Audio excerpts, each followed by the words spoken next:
મારું નામ શિવસુખ બારિયા છે. હું બાલવાટિકામાં ભણું છું. તમને એક વાર્તા કહીશ. એક નાનકડું જંગલ હતું.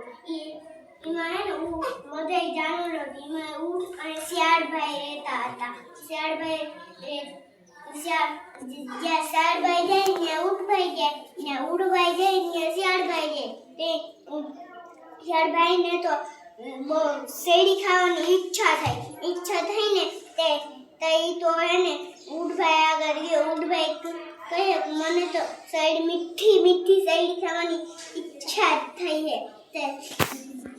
તો આપણે શેરડી ખાવા તું તો ઓલા પર ઓલી વાળીના ત્યાં જવું જોઈએ.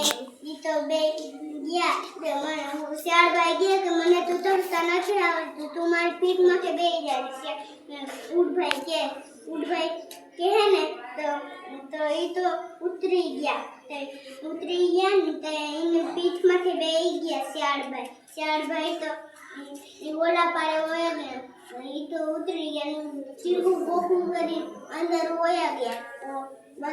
એ તો બોખું કરીને અંદર ગયા હતા.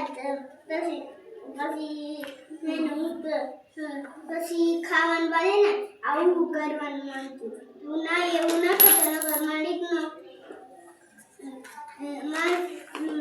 માલિક જાગી જાય. એને તો ઈચ્છા થઈ ગઈ તો એ કરવા પછી કરવા માંડ્યો તો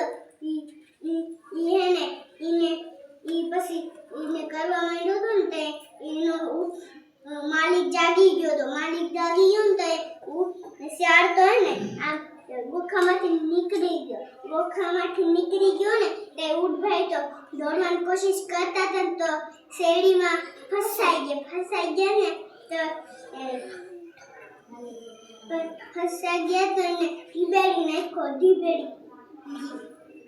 ઢીબેડી નાખ્યો. તે તો વયા ગયા. શિયાળભાઈ તો હે ન્યા તો બેઠું હતું. શિયાળભાઈએ પૂછ્યું હું થયું, મજા આવી ને શેરડી ખાવાની? મજા આવી. મને તો આખો ઢીબેડી નાખ્યો. હવે તો ઊંટભાઈને તો શિયાળભાઈને પાટ રમાડવાનો આઈડિયો સોચ્યો ને તે ઊંટભાઈ કહે કે મને તો હવે મને તો ખાવાનું બાદ મને આરડવાનું મન થાય. તું ના તું આડો તો નહીં ને હું ડૂબી જાય. ના, એ તો આરડવા માંડ્યો, મળવા માંડ્યો. તે શિયાળભાઈ એટલે લપટી ગયો, ડૂબી ગયો. સરસ વાત.